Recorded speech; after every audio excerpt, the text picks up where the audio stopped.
স্বামীর পরকীয়ায় স্ত্রী হলেন পথের কাঁটা, তাই স্ত্রীকে দুনিয়া থেকে সরিয়ে দিল। পরবর্তীতে নাটক সাজানো হয়েছে। ঘরের গ্রিল কেটে দুর্বৃত্তরা নাকি তার স্ত্রীকে হত্যা করে ঘর থেকে বেরিয়ে গিয়েছে। এজন্য স্বামী নিজেই থানায় আবার অভিযোগও করেছে। পরবর্তীতে পুলিশি তদন্তে বেরিয়ে আসে সেই ঘরের মধ্যে একটি জুতোর ছাপ রয়েছিল। সেই জুতোটি অন্য কারো নয়, তার স্বামীর নিজেরই। এরপর স্বামীকে জিজ্ঞাসাবাদে চাঞ্চল্যকর তথ্য বেরিয়ে আসে, যে সকল তথ্যগুলো শুনলে আপনাদের চোখগুলো কপালে উঠে যেতে পারে। স্বামী নিজের মুখে বলছিল, আমি একটি মেয়ের সাথে পরকীয়া করতাম, তাই আমার স্ত্রী নানাভাবে আমাকে সন্দেহ করে ঘরের মধ্যে অশান্তি করত। আমাদের ঝগড়াঝাটি যেন লেগেই থাকতো। এরপর স্বামী তার ঘরের জানালার গ্রিল কেটেছে। এরপর ঘরের আসবাবপত্র এলোমেলো করেছে, যাতে করে কেউ একজন ঘরে ঢুকলে বুঝতে পারে এখানে দুর্বৃত্তরা এসে ঘরটাকে এলোমেলো করে চলে গিয়েছে এবং জানালার গ্রিল কেটে ঘরে প্রবেশ করেছে। প্রথমে ঘটনাটি সবার কাছে এইভাবে প্রকাশিত হয়, জানালার গ্রিল কেটে দুর্বৃত্তরা ঘরে ঢুকে এক গৃহবধূকে দুনিয়া থেকে সরিয়ে দিয়েছে। কিন্তু পরবর্তীতে পুলিশি তদন্তের সম্পূর্ণ ঘটনায় যেন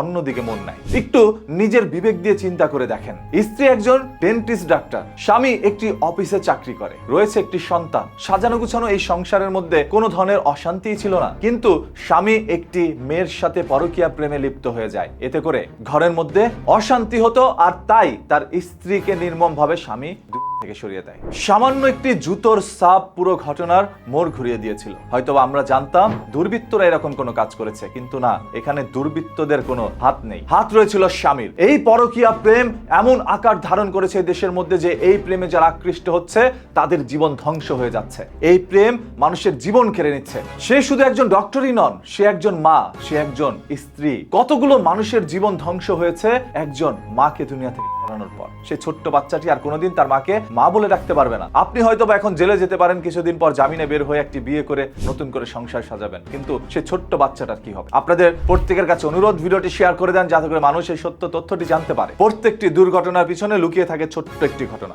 আর সেটাই উন্মোচন করতে চাই আমরা। এরকম একটি ঘটনা ঘটে গিয়েছে রাজধানীর দক্ষিণখানে। নিহত সেই ব্যক্তির নাম হচ্ছে রোকসানা আক্তার পিনু, আর স্বামীর নাম হচ্ছে সোহেল রানা। প্রতিদিনের এই ধরনের ঘটনা, দুর্ঘটনা আর লুকোনো সত্য জানতে চোখ রাখুন নিউজকিতে। পেজটাকে এখনই ফলো করে রাখেন।